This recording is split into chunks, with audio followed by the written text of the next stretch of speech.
क्या हाल चाल है? ठीक है। पढ़ाई लिखाई कैसा चल रहा है आप लोग का? बढ़िया चल रहा है। 2 4 5 क्वेश्चन का जवाब दीजिएगा। कल जो पढ़ाए हैं बताइए। मूल शंकर को स्वामी दयानंद सरस्वती का नाम किसने दिया?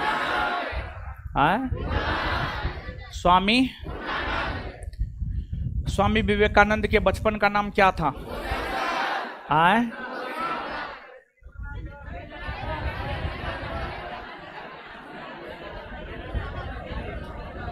नरेंद्र नाथ। तो काहे चल जाते हैं बेहोशी के हालत में?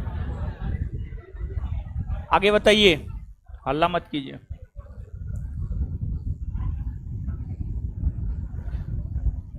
आगे बताइएगा। किसके जन्म दिवस को राष्ट्रीय युवा दिवस के रूप में मनाया? स्वामी ब्रह्म समाज के संस्थापक राजा राम। बाल विवाह प्रथा को प्रतिबंधित करने को लेकर नेटिव मैरिज एक्ट कब पारित हुआ है? 1872 में। ठीक है। इकोनॉमिक्स का बुक है, नोट है? इकोनॉमिक्स का नोट है, दीजिए तो।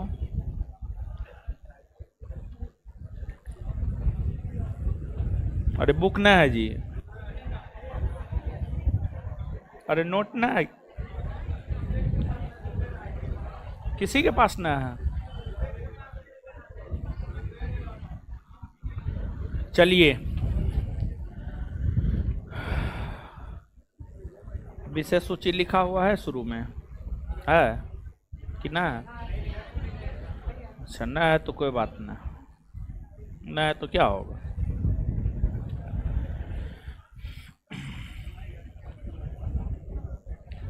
अर्थशास्त्र एवं अर्थव्यवस्था की परिभाषा। दूसरा चैप्टर होगा नेशनल इनकम। ठीक है, दूसरा चैप्टर नेशनल इनकम। तीसरा होगा मुद्रा एवं मुद्रास्फीति। चौथा बैंकिंग। चौथा क्या है?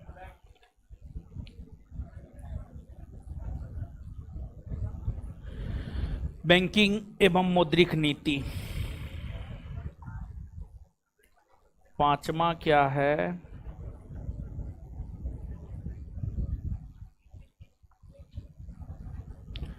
वित्त बाजार, फाइनेंशियल मार्केट।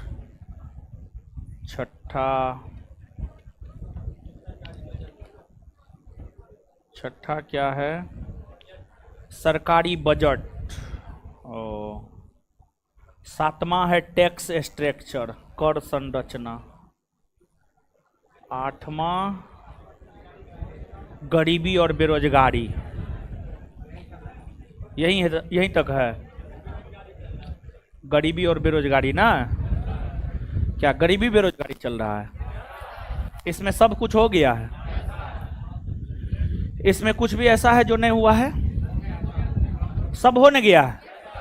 मेन इकोनॉमिक्स तो हो ही गया है। अब देखिए, इकोनॉमिक्स में होता क्या है, 8 गो चैप्टर है इसमें। गरीबी अलग देता है, बेरोजगारी अलग देता है, लेकिन बिट्टू सर जो है गरीबी बेरोजगारी दोनों एक ही में निपटा दिए हैं। ठीक ही है। जिसका नोट है उसको पहुंचाइए। किसका नोट था जी? मिला जी, आप ही का था? हाँ, अब सुनिए। एगो चैप्टर है पंचवर्षीय योजना। इकोनॉमिक्स में एक चैप्टर कौन है? पंचवर्षीय योजना। पंचवर्षीय योजना। फिर इकोनॉमिक्स में एक चैप्टर है आर्थिक संगठन। आर्थिक संगठन जैसे IMF, अंतर्राष्ट्रीय मुद्रा कोष, जैसे वर्ल्ड बैंक, ये सब आर्थिक संगठन है। तो आपको पंचवर्षीय योजना और आर्थिक संगठन, ये 2 चैप्टर हो गया। और फिर एक चैप्टर जनसंख्या भी होता है। जनसंख्या ऐसे ज्योग्राफी में पढ़ाया जाता है, लेकिन इकोनॉमिक्स का एक पार्ट जनसंख्या भी है, एक चैप्टर जनसंख्या भी है, और फिर एक इंडस्ट्री भी होता है, उद्योग भी होता है। तो उद्योग जो है ज्योग्राफी में आपको पढ़ाया जाएगा। तो इकोनॉमिक्स के जो 3-4 चैप्टर और है, पंचवर्षीय योजना, आर्थिक संगठन, और फिर उद्योग, जनसंख्या, ये सब। तो उद्योग जनसंख्या तो हम आपको भारत के भूगोल में पढ़ाएंगे, लेकिन पंचवर्षीय योजना और आर्थिक संगठन जैसे चैप्टर हम आपको पढ़ा देंगे। ठीक है बिट्टू सर, अगर बोले हैं पंचवर्षीय योजना हम बाद में पढ़ाएंगे तो आप उनसे भी पढ़ लीजिएगा पंचवर्षीय योजना, समझ गए। और हम भी आपको पढ़ा देंगे। उनको बोलना न है कि सर बोले हैं पढ़ाएंगे, उनको नहीं बोलना है, हम भी पढ़ा देंगे, वो भी पढ़ा देंगे, क्या दिक्कत, कोई दिक्कत ना है, समझे। दोनों आदमी से पढ़ लीजिएगा। पंचवर्षीय योजना से लगभग हर परीक्षा में एक प्रश्न होने की संभावना होती है। पंचवर्षीय योजना ऐसे अब तो खत्म हो चुका है, लेकिन फिर भी पंचवर्षीय योजना से जो है प्रश्न आपको पूछा जाता अभी भी रहा है, अभी भी पंचवर्षीय योजना से जो है प्रश्न पूछ रहा है, समझिए। तो ठीक है, इकोनॉमिक्स का तो मेन यही है, जो चैप्टर है आपके नोट में मेन वही है। ये सब तो डाटा वाला है, समझे। जितना चैप्टर का नाम हम आपको लिए हैं ना, इस सब में कंसेप्ट कम है और डाटा ज्यादा है। कंसेप्ट है ही नहीं इस सब चैप्टर में, डाटा ही डाटा है। तो ठीक है, हम देख लिए हैं। आइए अब हम लोग इतिहास को आगे बढ़ाते हैं। और इतिहास में सामाजिक धार्मिक सुधार आंदोलन चल रहा है, और सामाजिक धार्मिक सुधार आंदोलन के अंतर्गत जो है हम लोग स्वामी विवेकानंद और रामकृष्ण मिशन के विषय में पढ़ रहे थे। स्वामी विवेकानंद और रामकृष्ण मिशन।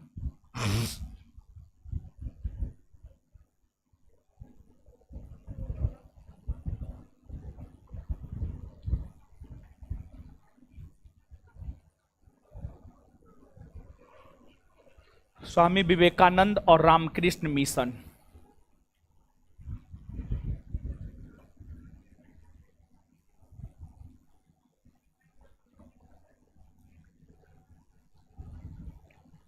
स्वामी विवेकानंद और रामकृष्ण मिशन दीजिए थोड़ा सा, कहां तक बताए थे थोड़ा सा।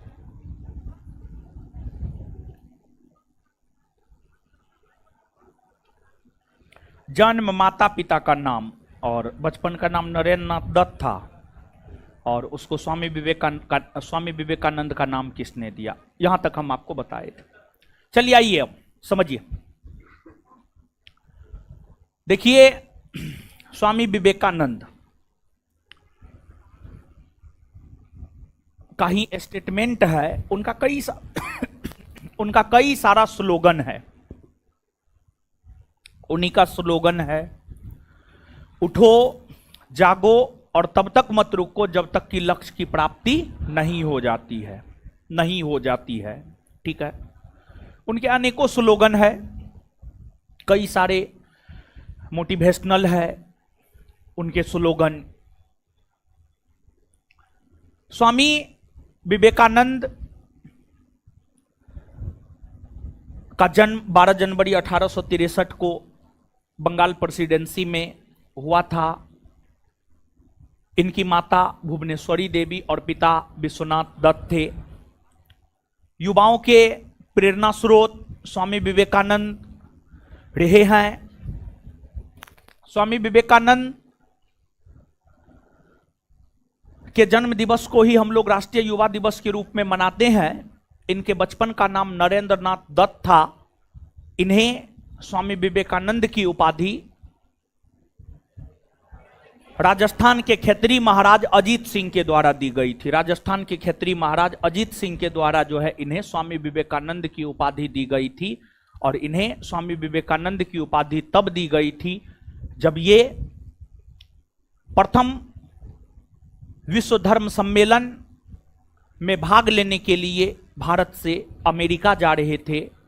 तो उसी दौरान नरेंद्र नाथ दत्त को स्वामी विवेकानंद का नाम प्रदान किया गया और नरेंद्र नाथ दत्त स्वामी विवेकानंद के नाम से ही प्रथम विश्व धर्म सम्मेलन में भाग लेने के लिए 1893 ईस्वी में अमेरिका के शिकागो शहर पहुंचे थे।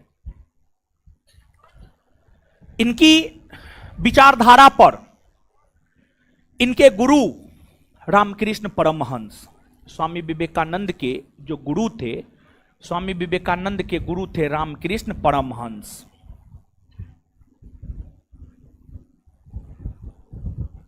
रामकृष्ण परमहंस,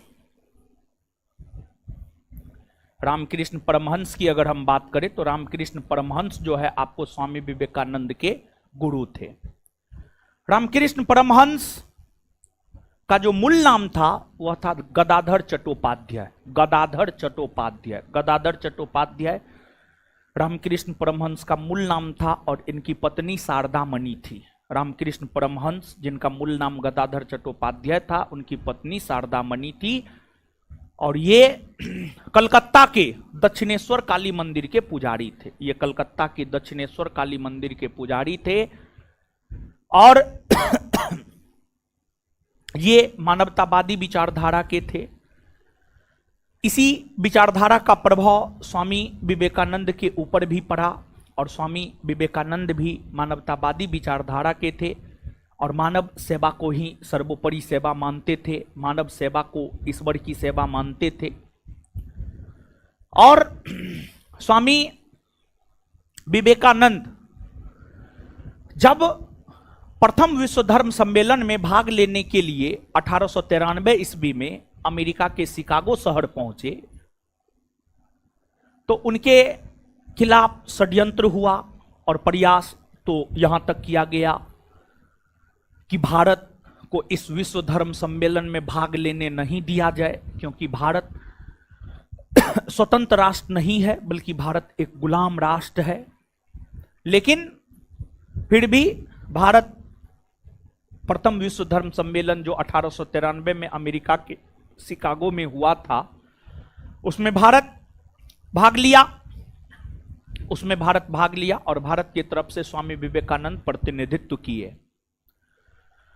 स्वामी विवेकानंद जब प्रतिनिधित्व किए तो उन्होंने 11 सितंबर 1893 को उन्होंने 11 सितंबर 1893 को अमेरिका के शिकागो में प्रथम विश्व धर्म सम्मेलन में जो भाषण दिया, उस भाषण से ही स्वामी विवेकानंद को लोकप्रियता मिली है। उस भाषण से ही स्वामी विवेकानंद को लोकप्रियता मिली है। उस भाषण से ही स्वामी विवेकानंद को जो लोकप्रियता मिली है, उस लोकप्रियता का कारण क्या था और भाषण में ऐसा क्या था कि एक भाषण मात्र से जो है स्वामी विवेकानंद लोकप्रिय हो गए। देखिए, एक तो पहली बात, उन्होंने अपने भाषण की शुरुआत अमेरिका के भाइयों एवं बहनों शब्द से किया। दूसरी बात, उन्होंने अपने भाषण में वसुदेव कुटुंबकम का परिचय दिया। मतलब पूरा विश्व एक परिवार है, इसका परिचय उन्होंने अपने भाषण में दिया।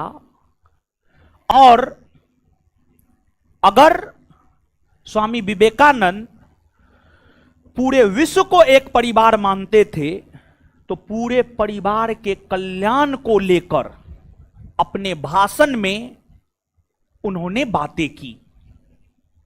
मतलब जैसे मान लिया जाए, जैसे कि हमारा ही परिवार है तो हम तो यह चाहेंगे कि हमारा परिवार आगे बढ़े। आप ही का परिवार है तो आप निश्चित तौर पर चाहेंगे कि आपका परिवार आगे बढ़े।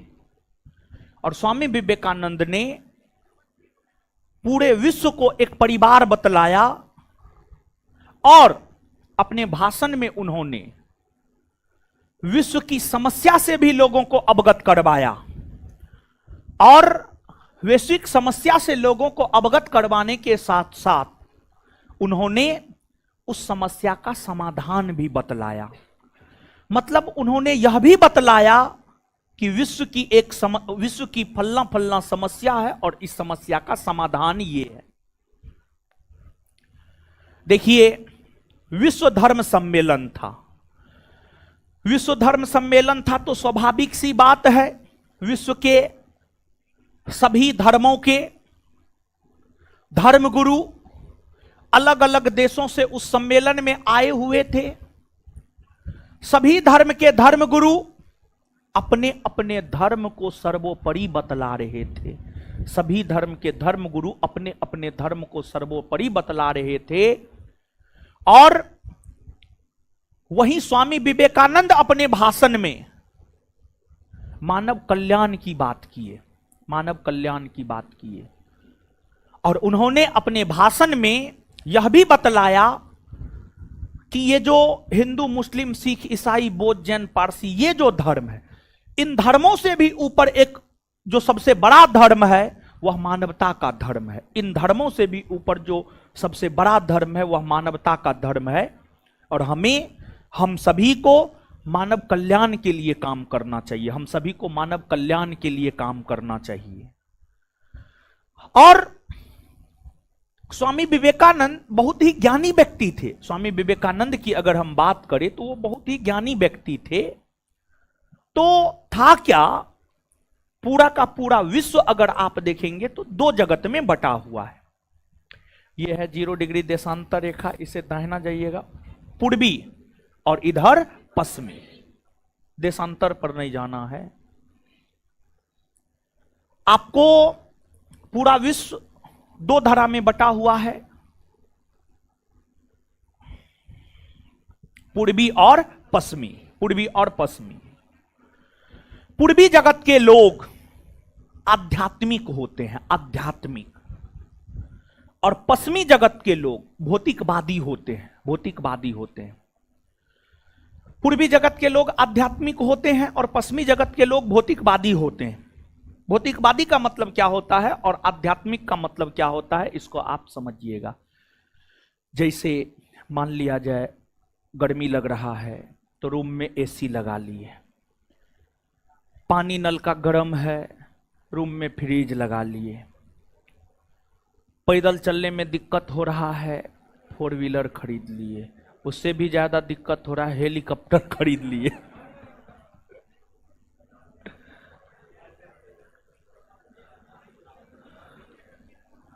यही है भौतिकवादी, यही है भौतिकवादी। किताब पढ़ने में दिक्कत हो रहा है, यूट्यूब से पढ़ाई कर लिए, यूट्यूब पर जो है लेक्चर सुन लिए, ठीक है। देखिए, किताब का चीज ज्यादा दिमाग में जाता है, ज्यादा दिन तक रहता है। आज के डेट में विद्यार्थी के साथ यह समस्या क्यों है कि वो चीजों को भूलता जल्दी है, चीजों को भूलता जल्दी है।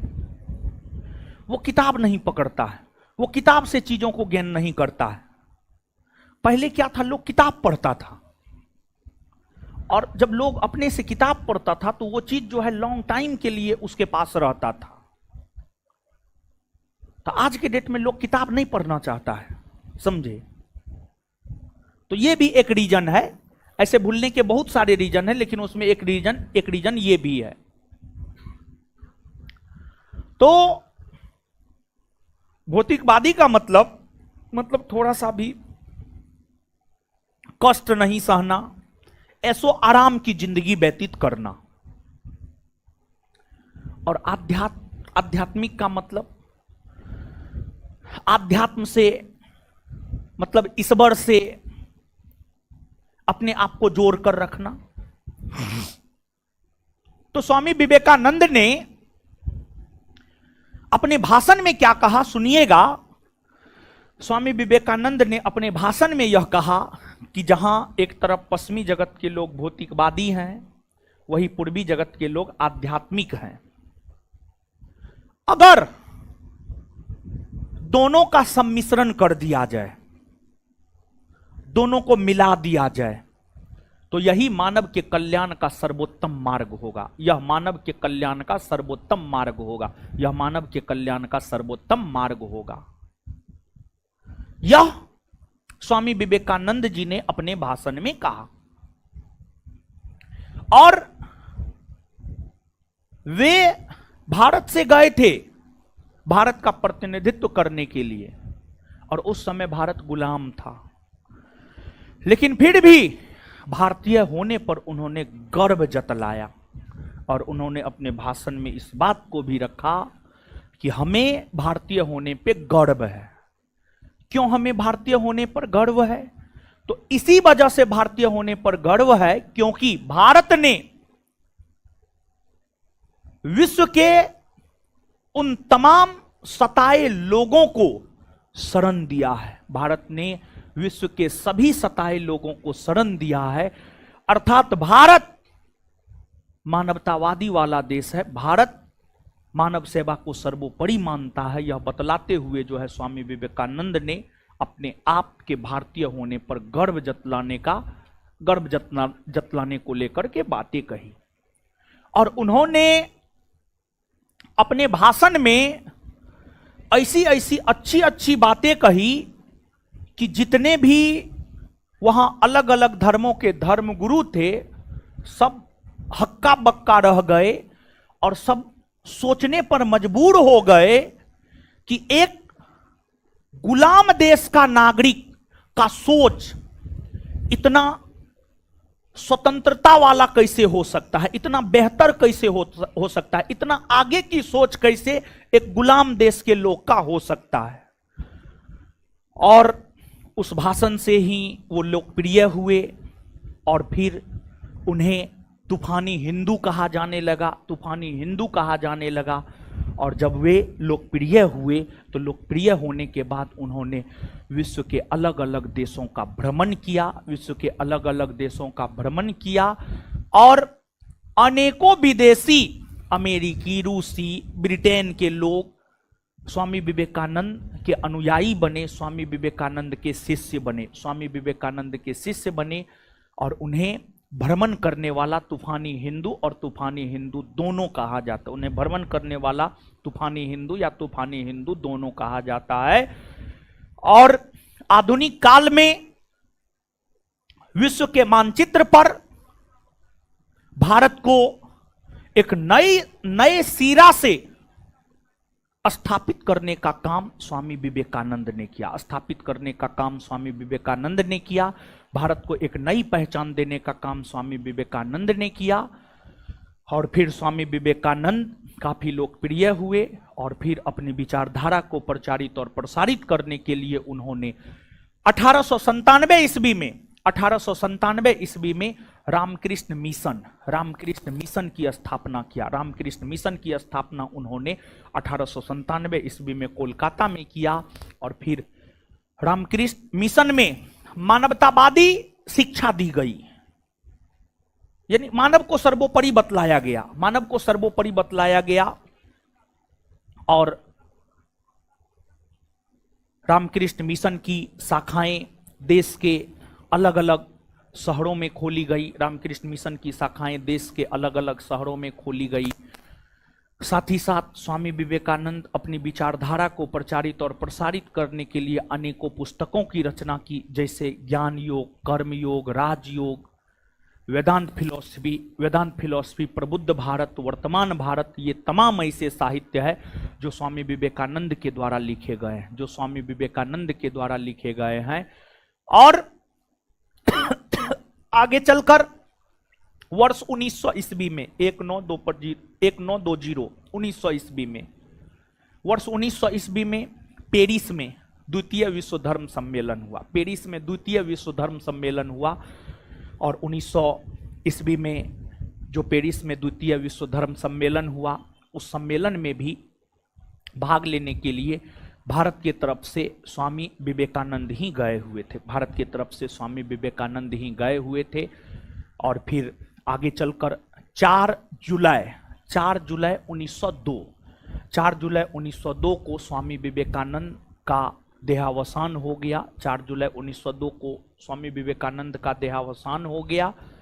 और फिर जो है स्वामी विवेकानंद के देहावसान होने के बाद उनके अनुयायियों ने उनकी विचारधारा को आगे प्रचारित और प्रसारित करने का काम किया। और एक तमिलनाडु में विवेकानंद जी का जो है एक रॉक मेमोरियल है, वहाँ पर हाल फिलहाल में हमारे देश के प्रधानमंत्री श्री नरेंद्र मोदी जी ध्यान करने के लिए गए हुए थे। जब 18वीं लोकसभा का चुनाव प्रचार खत्म हो गया तो उसके बाद जो है वहीं पर मोदी जी ध्यान करने के लिए जो है गए हुए थे, समझे। तो नीचे से लिखिए और एक बात जानिए, सुनिए, 1 मिनट।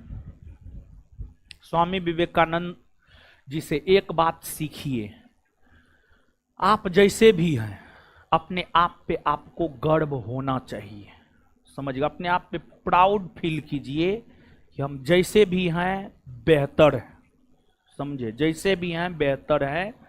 और कभी भी अपने आप को कमजोर मत समझिए, किसी से भी कभी भी अपने आप को कमजोर मत समझिए। और जैसे ही आप अपने आप को कमजोर समझिएगा ना तो फिर आप हीन भावना का शिकार हो जाइएगा।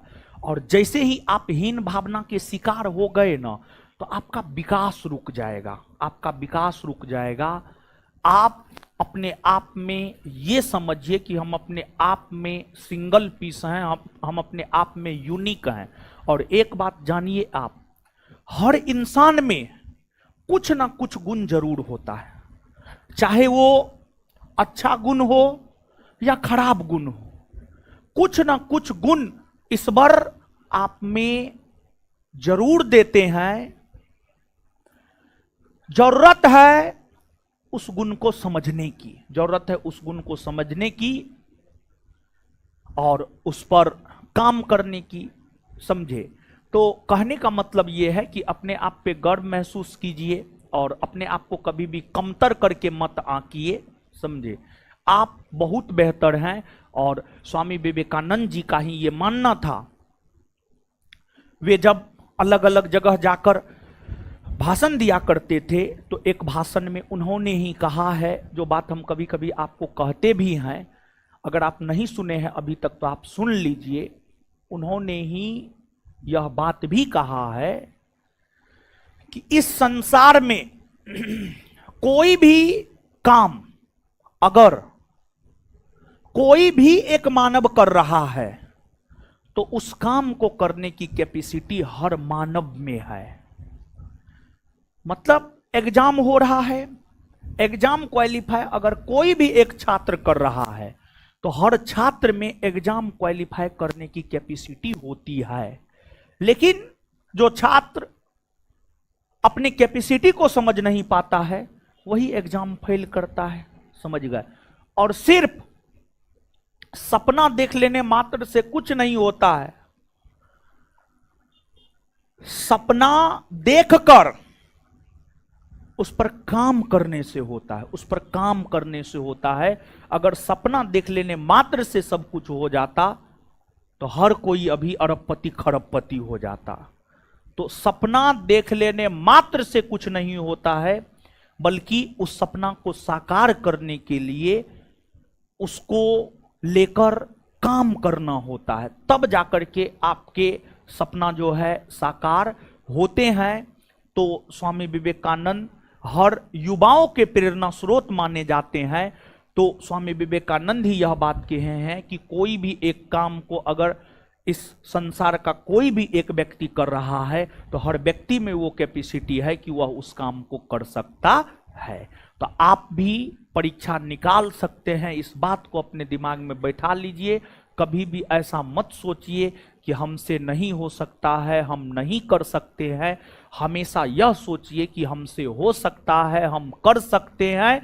और हमसे हो सकता है और हम इसलिए कर सकते हैं क्योंकि हमारे जैसे लोग ही इस काम को कर रहा है। और जब हमारे जैसे लोग ही इस काम को कर रहा है तो हम क्यों नहीं कर सकते, हम भी कर सकते हैं, समझे। अब नीचे से लिखना प्रारंभ कीजिए।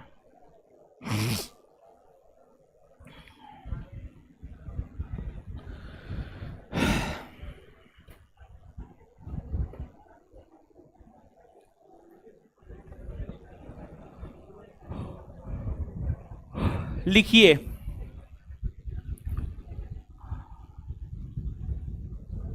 लिखिए, स्वामी विवेकानंद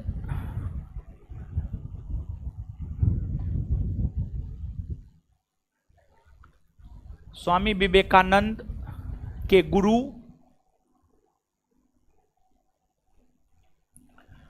स्वामी विवेकानंद के गुरु रामकृष्ण परमहंस थे।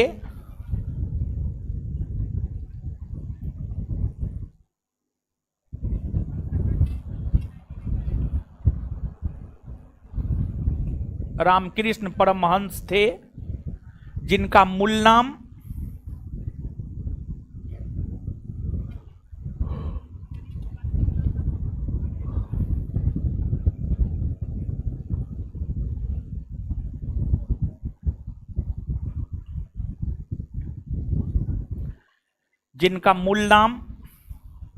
गदाधर चट्टोपाध्याय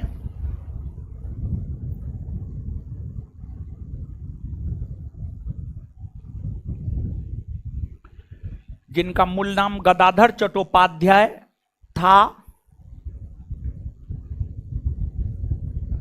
ये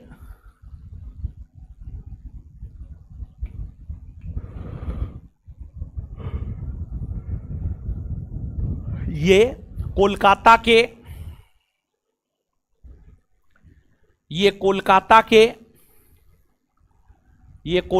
के दक्षिणेश्वर काली मंदिर, ये कोलकाता के दक्षिणेश्वर काली मंदिर के पुजारी थे।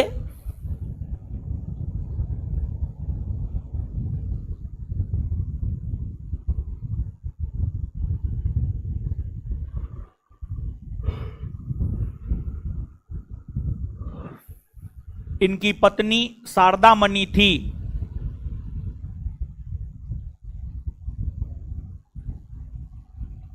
इनकी पत्नी शारदा मणि थी।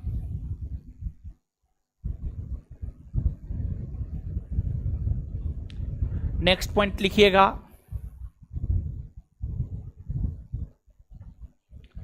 रामकृष्ण परमहंस से प्रभावित होकर ही स्वामी विवेकानंद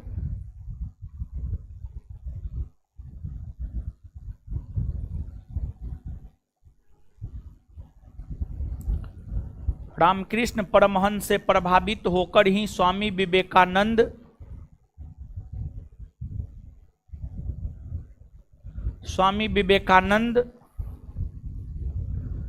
मानवतावादी विचारधारा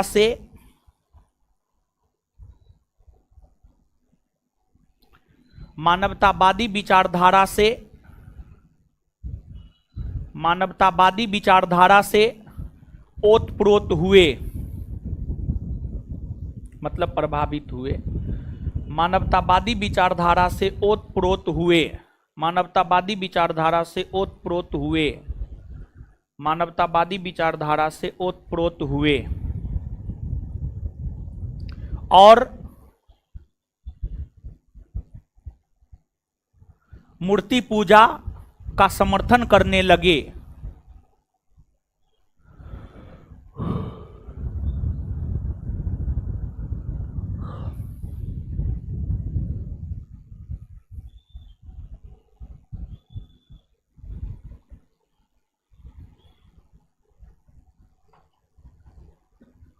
फुल स्टॉप।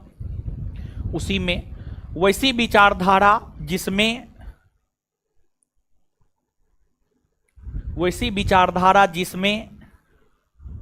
मानव सेवा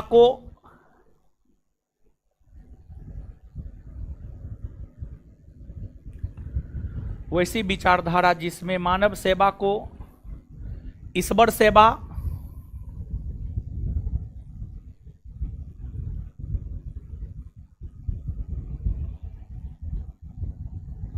माना जाता हो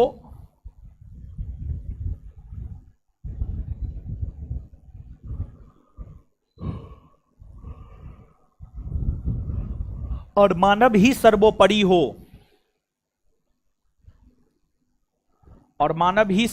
हो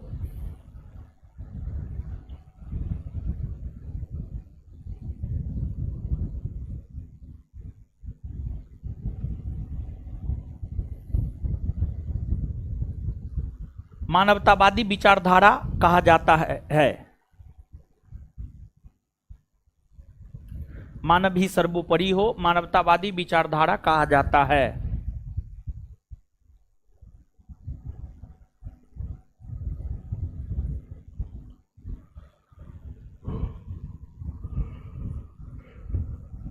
नेक्स्ट पॉइंट, प्रथम विश्व धर्म सम्मेलन। नेक्स्ट पॉइंट,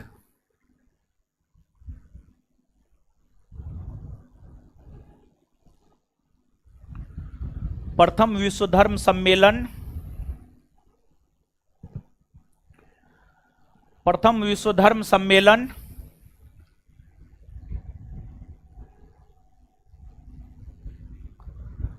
प्रथम विश्व धर्म सम्मेलन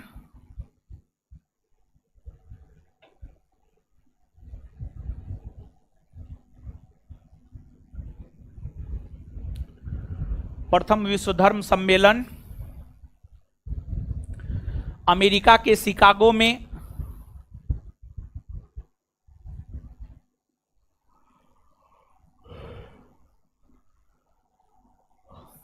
अमेरिका के शिकागो में 1893 ईस्वी में 1893 1893 ईस्वी में 1893 ईस्वी में हुआ।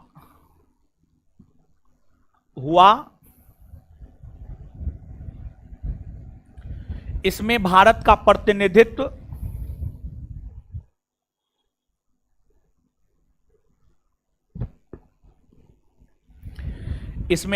का प्रतिनिधित्व स्वामी विवेकानंद ने किया।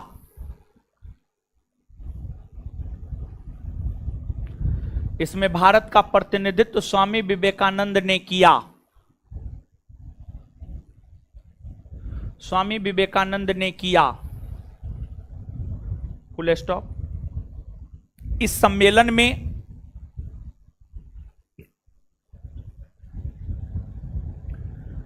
सम्मेलन में स्वामी विवेकानंद के द्वारा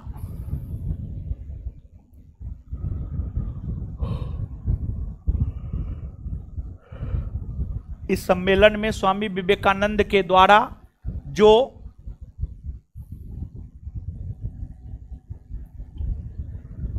भाषण दिया गया है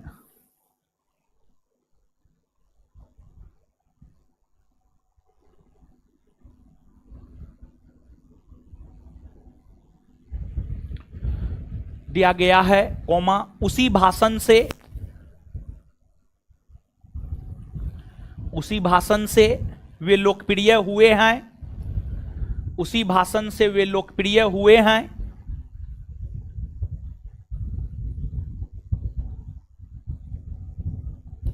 स्वामी विवेकानंद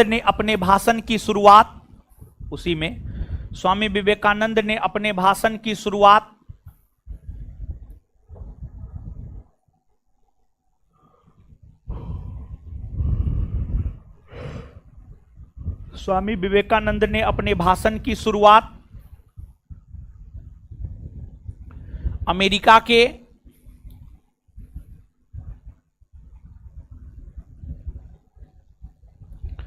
स्वामी विवेकानंद ने अपने भाषण की शुरुआत अमेरिका के भाइयों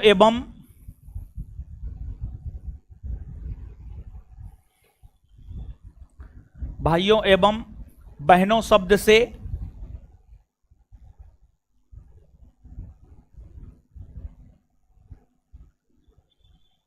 किया।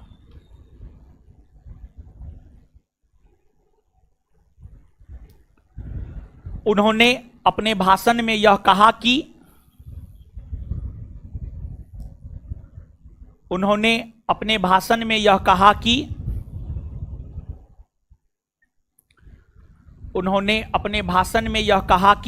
अगर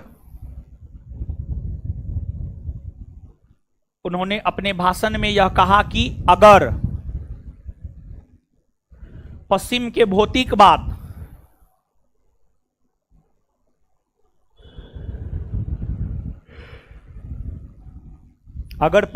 भौतिकवाद अगर पश्चिम के भौतिकवाद और पूर्व के आध्यात्मवाद, अगर पश्चिम के भौतिकवाद और पूर्व के आध्यात्मवाद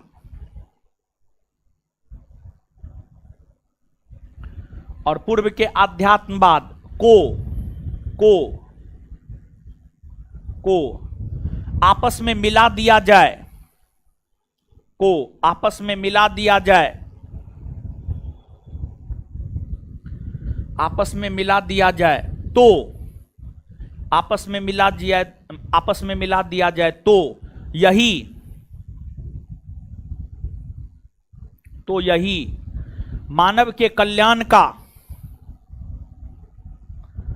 तो यही मानव के कल्याण का सर्वोत्तम मार्ग होगा, तो यही मानव के कल्याण का सर्वोत्तम मार्ग होगा, तो यही मानव के कल्याण का सर्वोत्तम मार्ग होगा, तो यही मानव के कल्याण का सर्वोत्तम मार्ग होगा।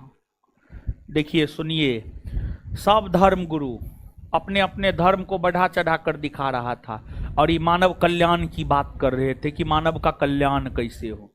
यही तो है मानवतावादी विचारधारा, और क्या है, समझे। नीचे से लिखिए,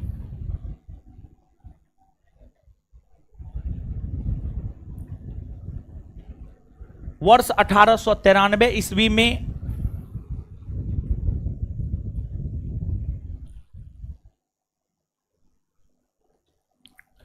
नेक्स्ट पॉइंट लिखिएगा,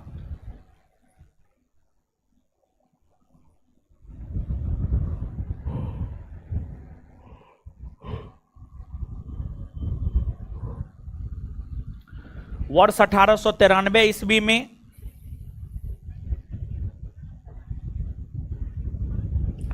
वर्ष 1893 ईस्वी में भारत को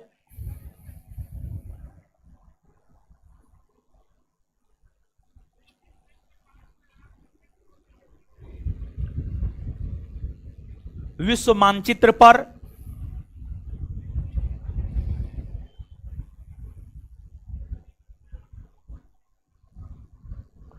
स्थापित करने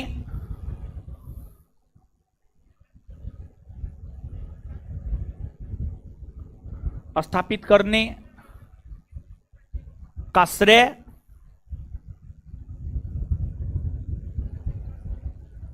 स्वामी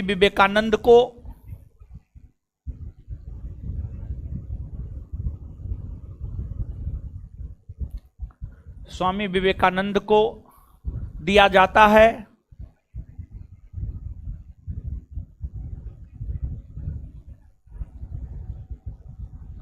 उन्हें भ्रमण करने वाला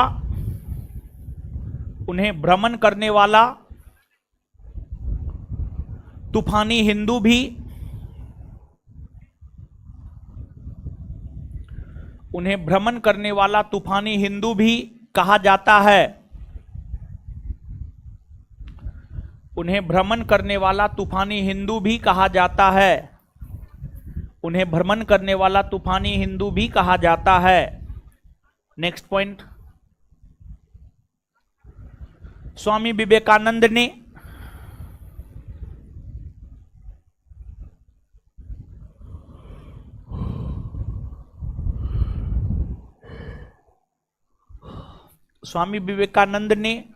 अपनी विचारधारा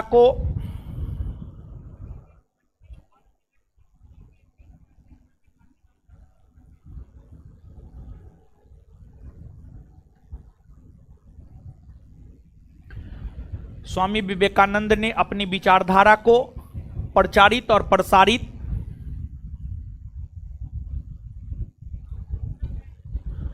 स्वामी विवेकानंद ने अपनी विचारधारा को प्रचारित और प्रसारित करने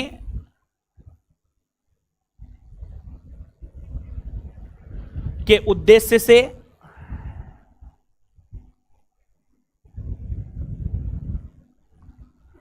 1897 ईस्वी में कोलकाता में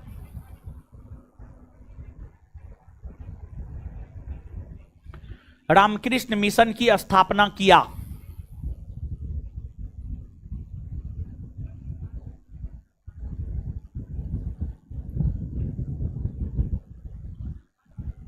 रामकृष्ण मिशन की स्थापना किया। नेक्स्ट पॉइंट,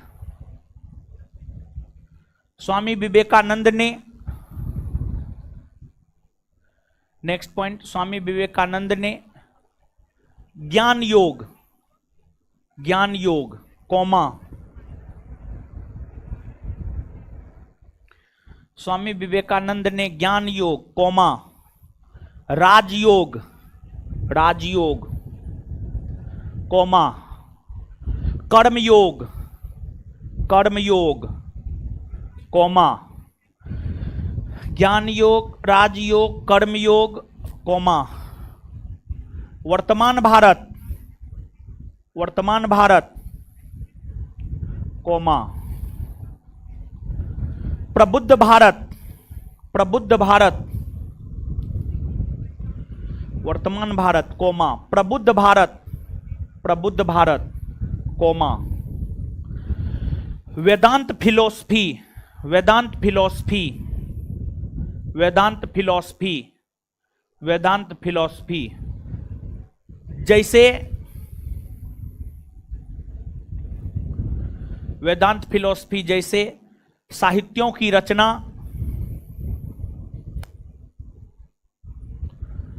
वेदांत फिलोसफी जैसे साहित्यों की रचना की है।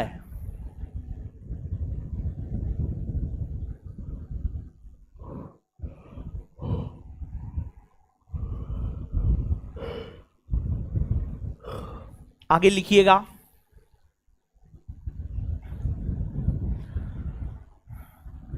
वर्ष 1900 ईस्वी में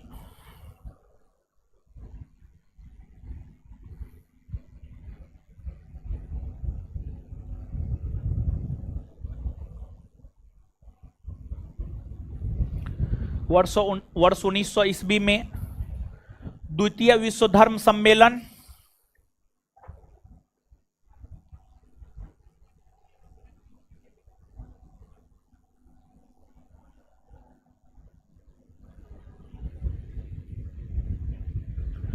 वर्ष 1900 ईस्वी में द्वितीय विश्व धर्म सम्मेलन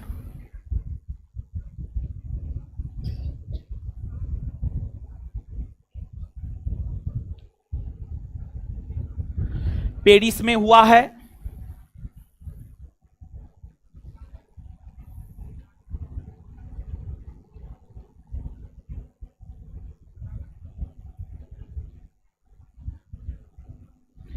इसमें भी इसमें भी इसमें भी इसमें भी भारत का प्रतिनिधित्व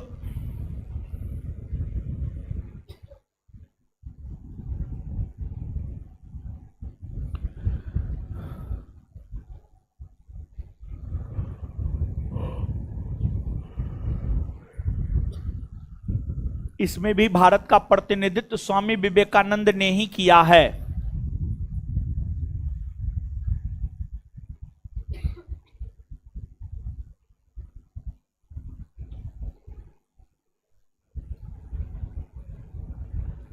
नेक्स्ट पॉइंट, स्वामी विवेकानंद ने कहा है कि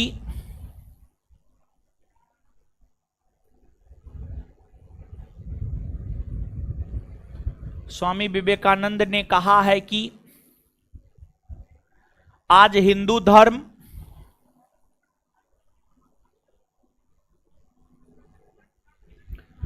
स्वामी विवेकानंद ने कहा है कि आज हिंदू धर्म मत छुओवाद, आज हिंदू धर्म मत छुओवाद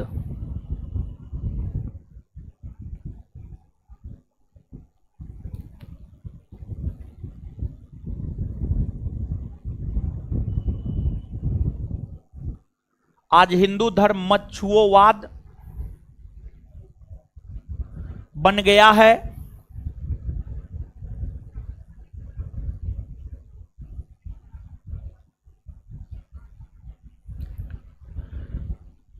हमारे भगवान खाना बनाने के बर्तनों और रसोई घर में है। आज हिंदू धर्म मच्छुओवाद बन गया है। हमारे भगवान खाना बनाने के बर्तनों और रसोई घर में है। हमारे भगवान खाना बनाने के बर्तनों और रसोई घर में है।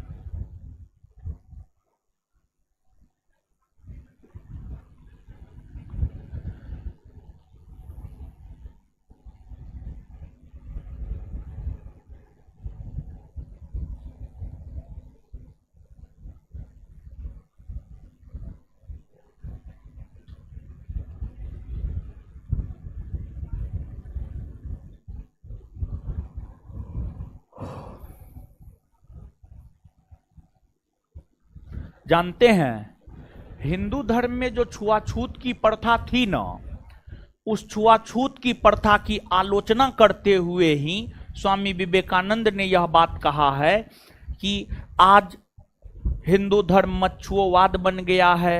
हमारे भगवान खाना बनाने के बर्तनों में है और रसोई घर में है। देखिए होता क्या है, हिंदू धर्म में आप देखेंगे छुआछूत का प्रचलन है। खैर अब तो खत्म हो गया है, लेकिन पहले था। पहले था, कैसे था? तो देखिए, हिंदू में उच्च जाति के हिंदू है और निम्न जाति के हिंदू है। जो निम्न जाति के हिंदू है या जो दलित है, उसको मंदिर में प्रवेश नहीं दिया जाता था। जो दलित है उसको मंदिर में प्रवेश नहीं दिया जाता था। अभी की बात आप जानिए, कुछ दिन पहले का, कुछ बरस पहले का बात है, जब जीतन राम मांझी कुछ महीना के लिए बिहार के मुख्यमंत्री बने थे, किसी हिंदू मंदिर दर्शन को लेकर के गए थे। जैसे वो बाहर निकले, मंदिर को धोया गया क्योंकि वो दलित थे।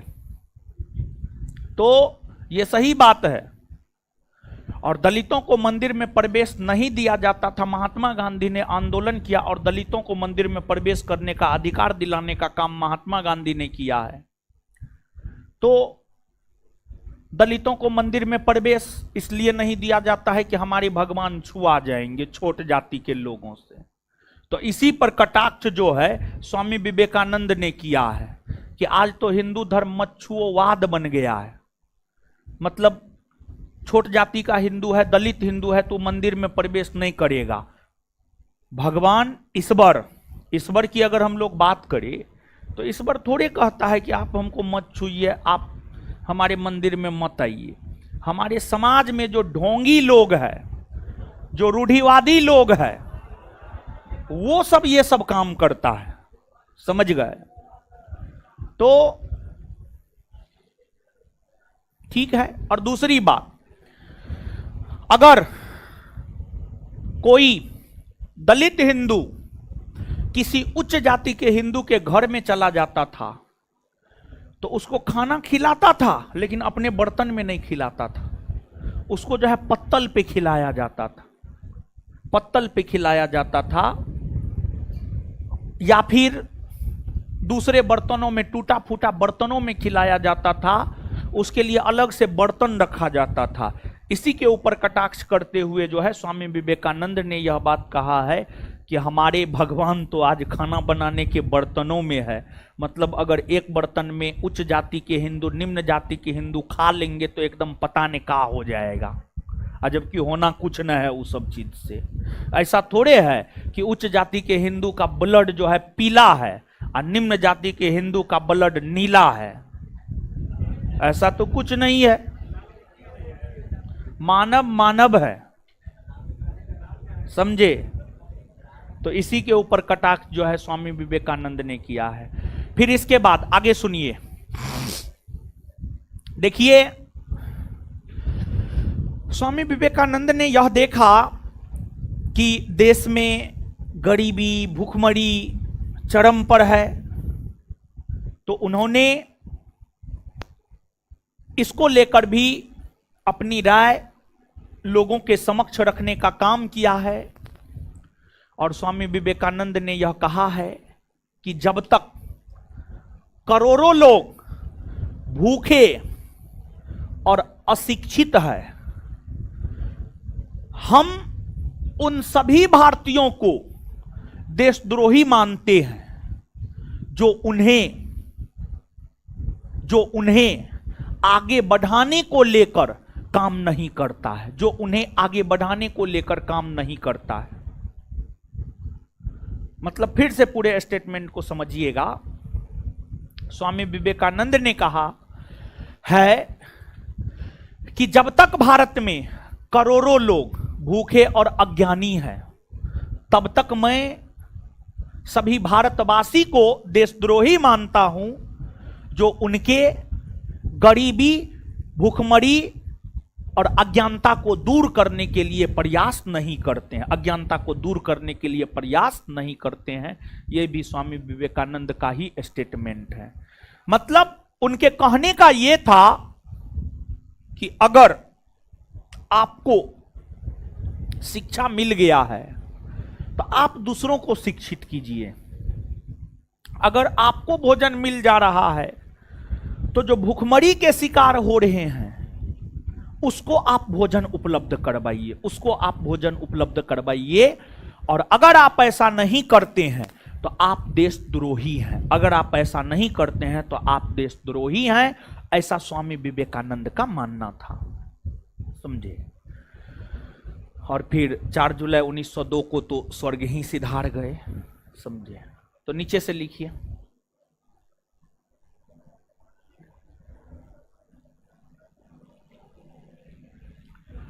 स्वामी विवेकानंद का कहना था कि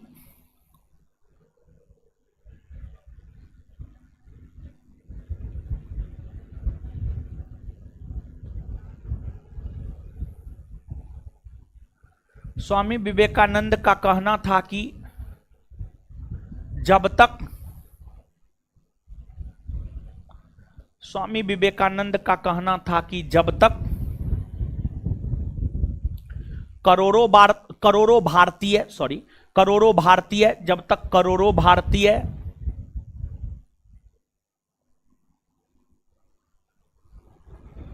जब तक करोड़ों भारतीय भूखे और अज्ञानी है,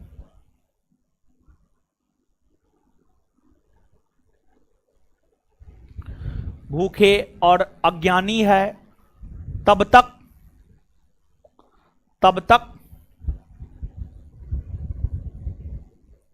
मैं प्रत्येक देशवासी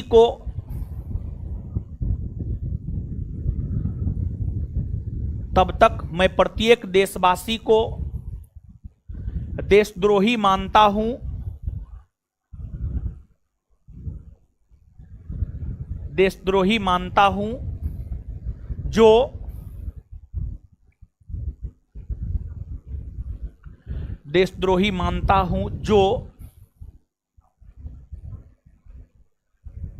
जो उनको आगे बढ़ाने में मदद नहीं करता है।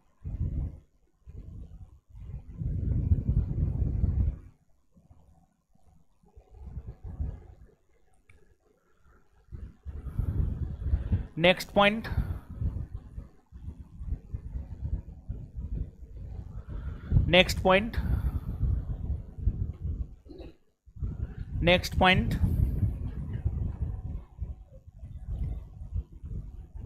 स्वामी विवेकानंद का निधन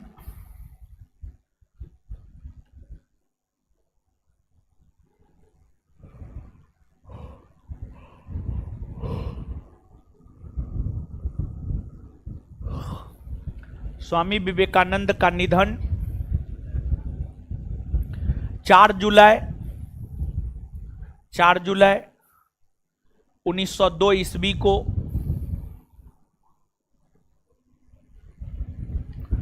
4 जुलाई 1902 ईस्वी को हो गया।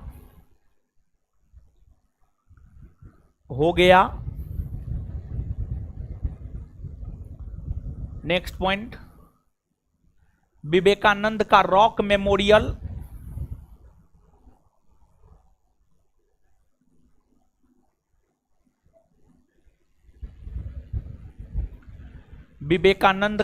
मेमोरियल तमिलनाडु में स्थित है।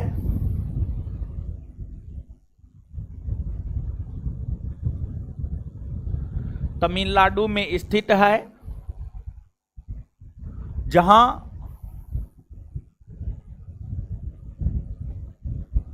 देश के प्रधानमंत्री नरेंद्र मोदी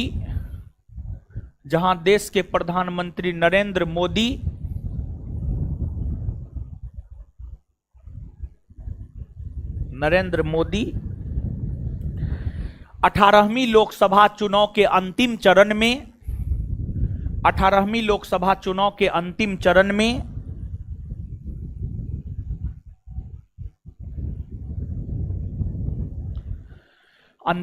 में ध्यान करने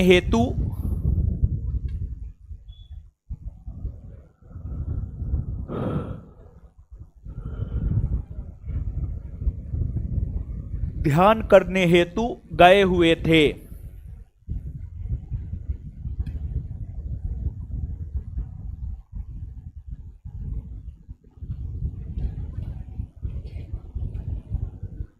चलिए आगे हेडिंग मारिए, ईश्वर चंद विद्यासागर।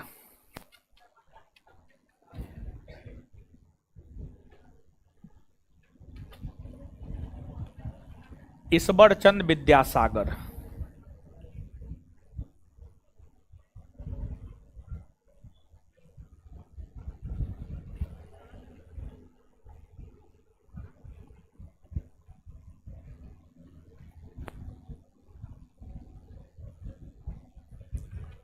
ईश्वर चंद विद्यासागर, आइए ईश्वर चंद विद्यासागर, आइए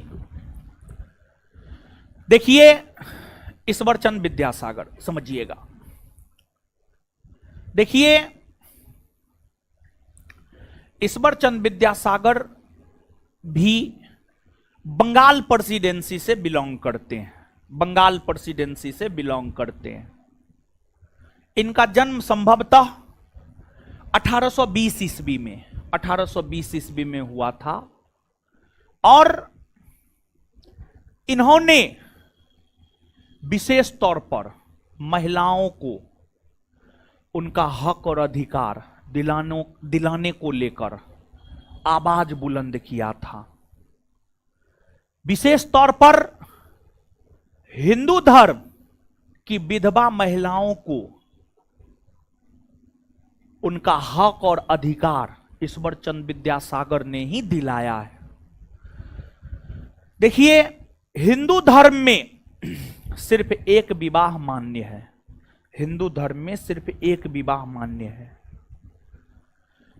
महिला हो या पुरुष, आपको सिर्फ एक विवाह करने का अधिकार है।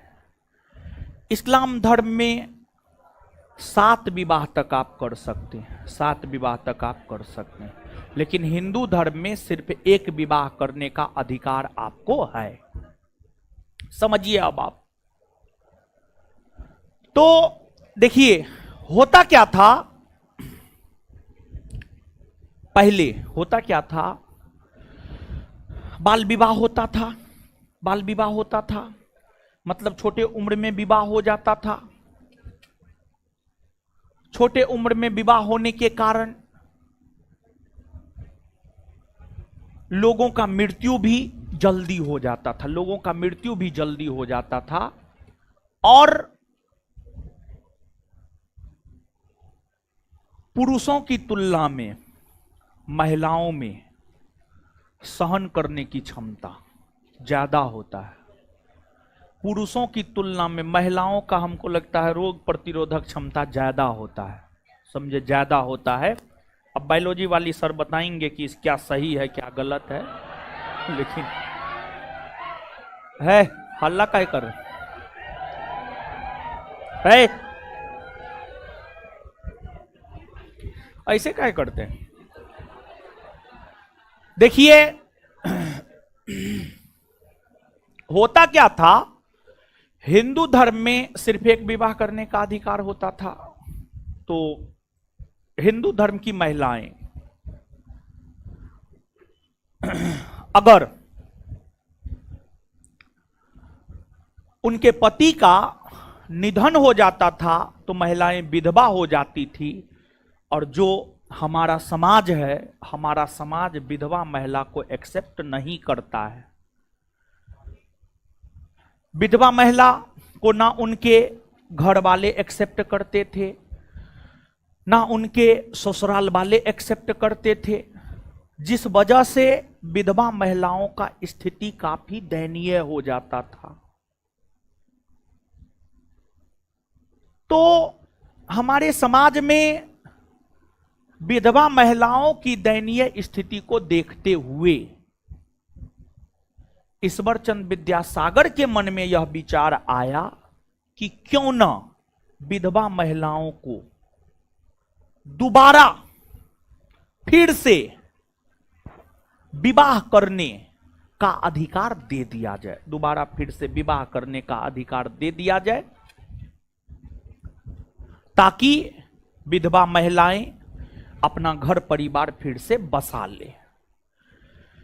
विधवा महिलाओं को पुनः विवाह करने का अधिकार दिलाने हेतु ही ईश्वर चंद्र विद्यासागर ने आंदोलन चलाया,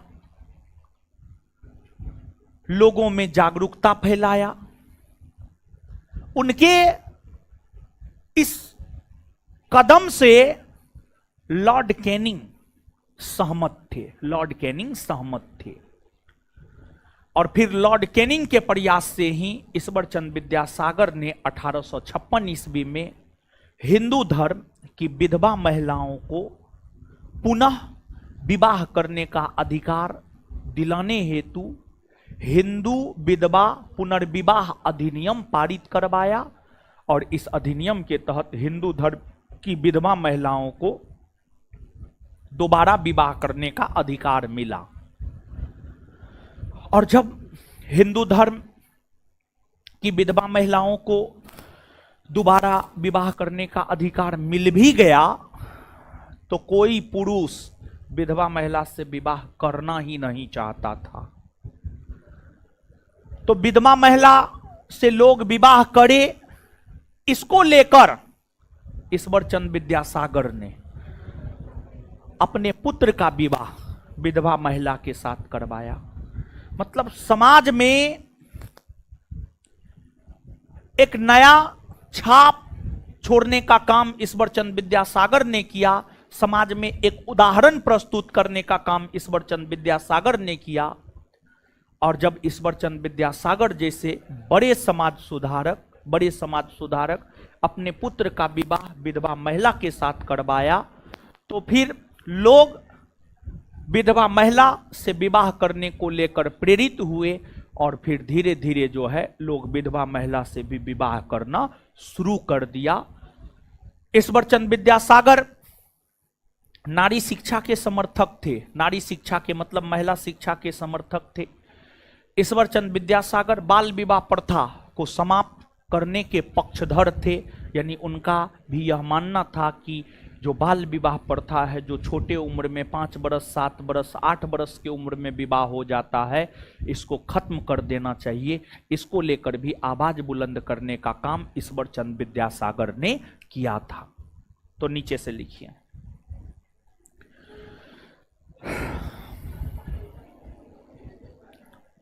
लिखिए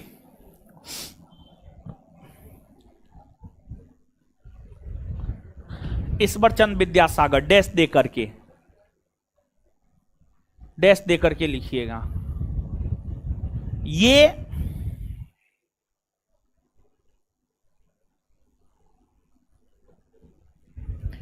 एक समाज सुधारक थे, ये एक समाज सुधारक थे।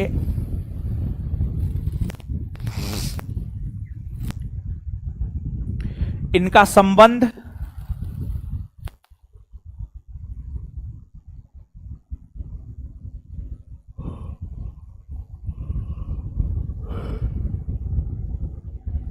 संबंध बंगाल प्रेसिडेंसी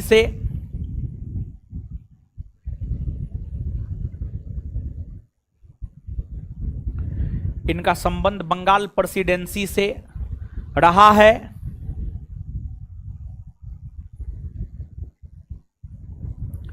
इन्होंने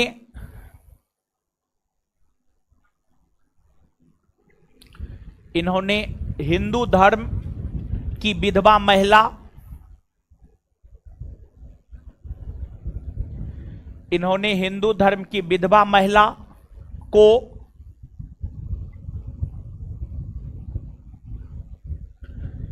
हिंदू धर्म की विधवा महिला को दोबारा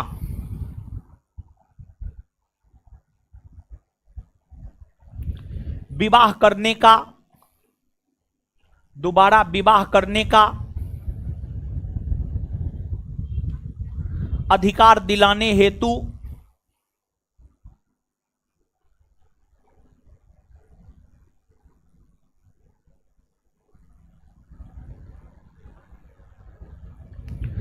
दोबारा विवाह करने का अधिकार दिलाने हेतु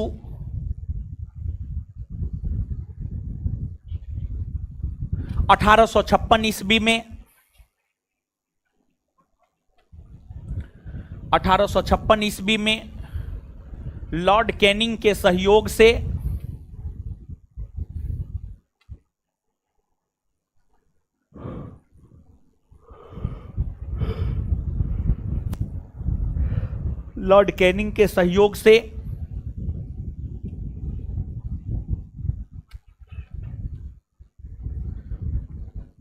हिंदू विधवा पुनर्विवाह अधिनियम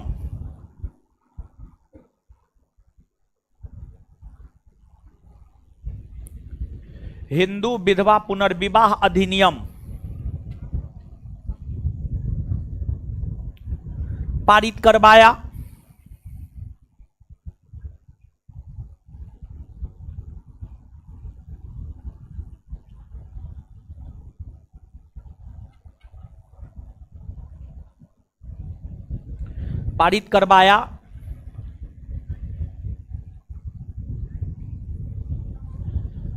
इन्होंने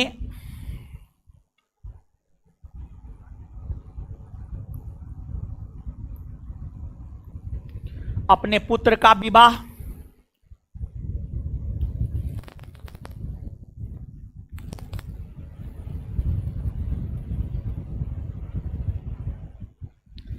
इन्होंने अपने पुत्र का विवाह विधवा महिला से करवाकर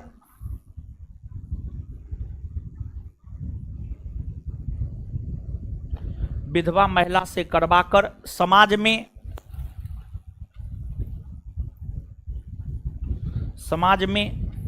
एक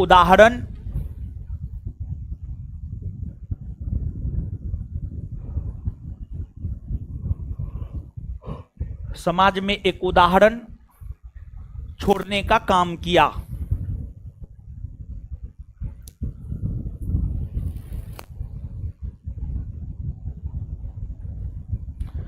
ईश्वरचंद विद्यासागर का एक प्रमुख समाचार पत्र सोम प्रकाश है, उसी में लिख लीजिए। ईश्वरचंद विद्यासागर का एक प्रमुख समाचार पत्र सोम प्रकाश है।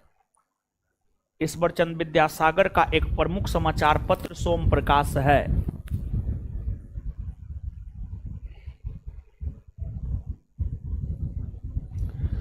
ईश्वरचंद विद्यासागर का एक प्रमुख समाचार पत्र सोम प्रकाश है।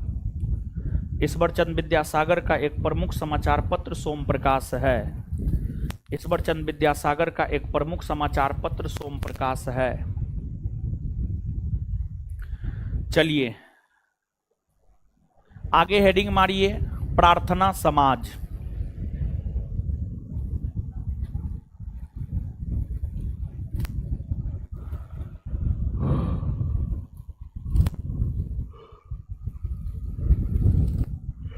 प्रार्थना समाज। चलिए आइए देखिए, ध्यान दीजिएगा।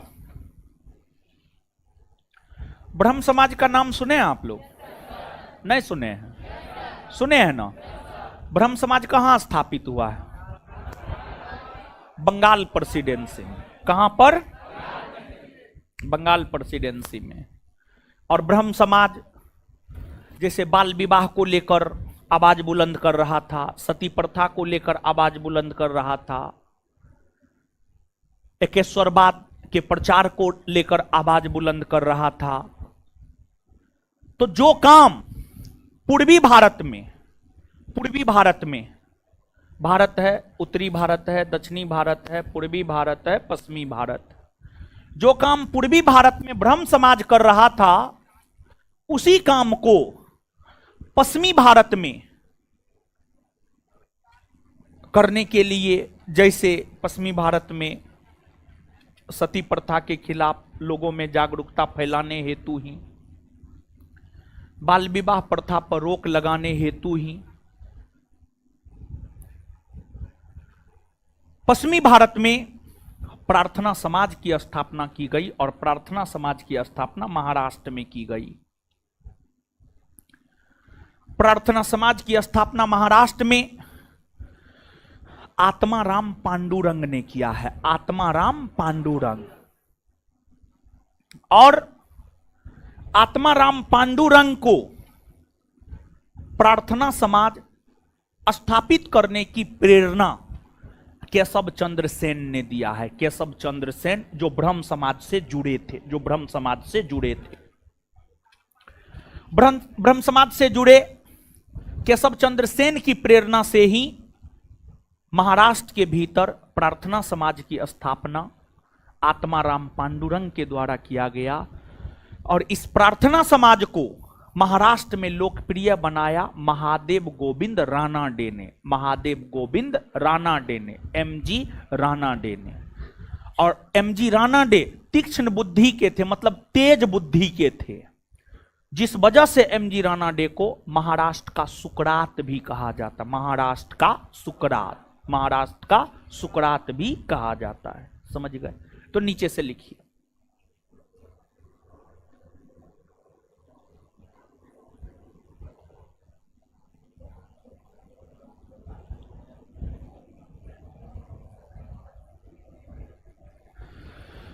नीचे से लिखिए, लिखिएगा प्रार्थना समाज।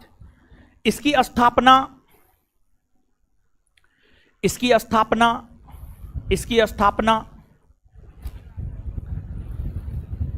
महाराष्ट्र में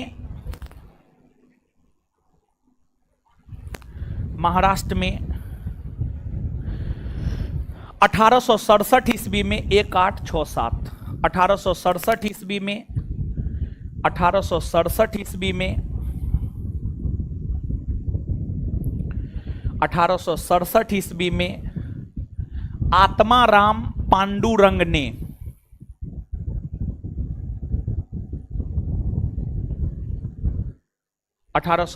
ईस्वी में आत्माराम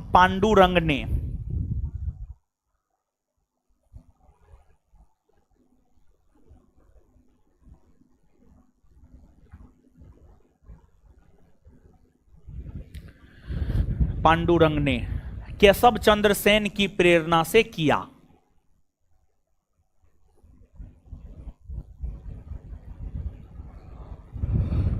केशव चंद्र सेन की प्रेरणा से किया।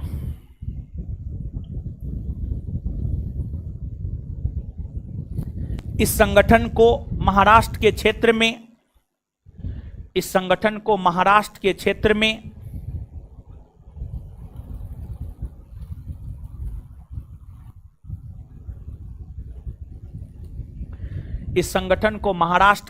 में लोकप्रिय महादेव गोविंद रानाडे ने बनाया। लोकप्रिय महादेव गोविंद रानाडे ने बनाया। लोकप्रिय महादेव गोविंद रानाडे ने बनाया। लोकप्रिय महादेव गोविंद रानाडे ने बनाया। लोकप्रिय महादेव गोविंद रानाडे ने बनाया। महादेव गोविंद रानाडे ने बनाया।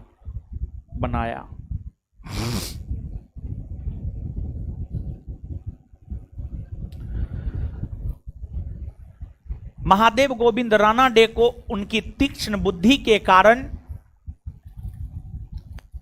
महादेव गोविंद रानाडे को उनकी तीक्ष्ण, तेज बुद्धि, तीक्ष्ण यहां पे लिख रहे हैं हम,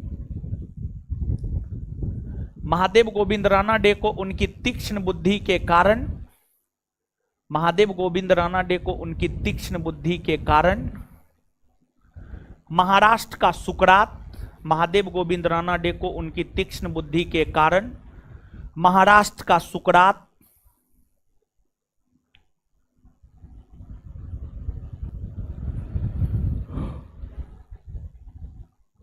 भी कहा जाता है।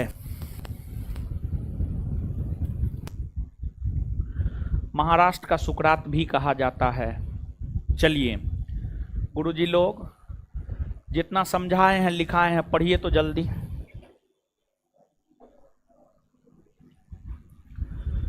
पढ़िए हो गुरुजी लोग। महाराष्ट्र का सुकरात सुकोरातो भी कहा जाता है। पढ़िए, पढ़ लिए।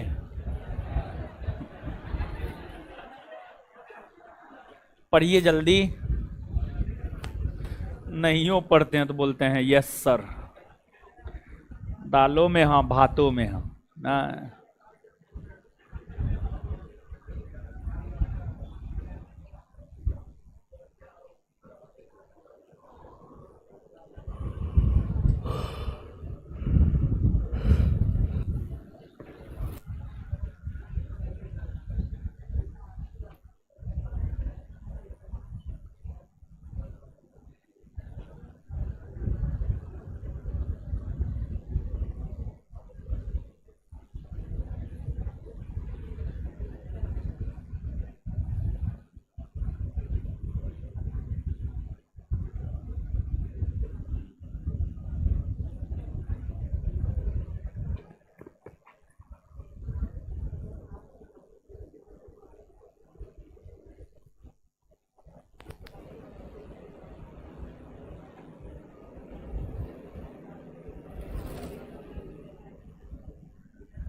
पढ़ लिए हो, दीजिए तो एक कॉपी दीजिए।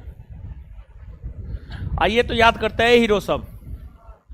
आइए बताइए स्वामी विवेकानंद के गुरु कौन थे? रामकृष्ण। स्वामी विवेकानंद के गुरु कौन थे?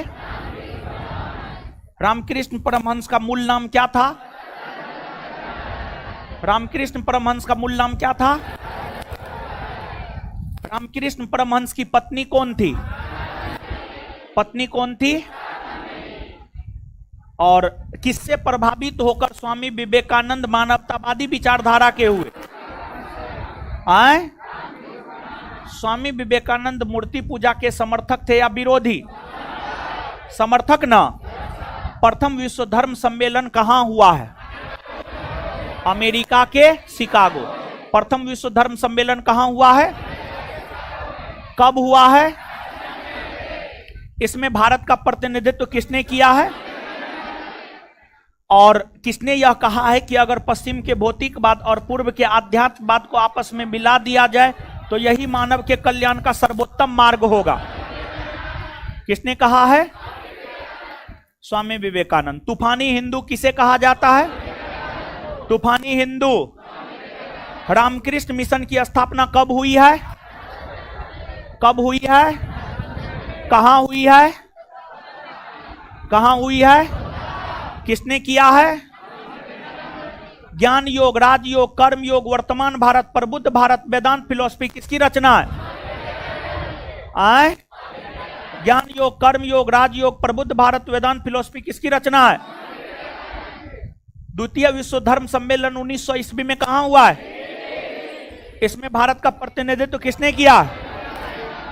किसने यह कहा है आज हिंदू धर्म मच्छुओवाद बन गया है? स्वामी विवेकानंद का निधन कब हुआ है? 4 जुलाई 1900। विवेकानंद का रॉक मेमोरियल कहां है? हिंदू विधवा पुनर्विवाह अधिनियम कब पारित हुआ है? कब पारित हुआ है? 1800। किस भारतीय समाज सुधारक ने पारित करवाया? किस अंग्रेज वायसराय ने पारित किया? प्रार्थना समाज की स्थापना कब हुई है? कब हुई है? कहां हुई है? कहां हुई है? प्रार्थना समाज के संस्थापक कौन है? आत्माराम। प्रार्थना समाज की स्थापना आत्माराम पांडुरंग ने किसकी प्रेरणा से किया? किसकी प्रेरणा से? प्रार्थना समाज को लोकप्रिय किसने बनाया? महादेव गोविंद। महाराष्ट्र का सुकरात किसे कहा जाता है? महाराष्ट्र का सुकरात किसे कहा जाता है? चलिए, धन्यवाद सभी लोगों का। इससे आगे हम लोग अगले क्लास में मिलेंगे। पहले हमको निकलने दीजिए, तब आप लोग निकलिएगा।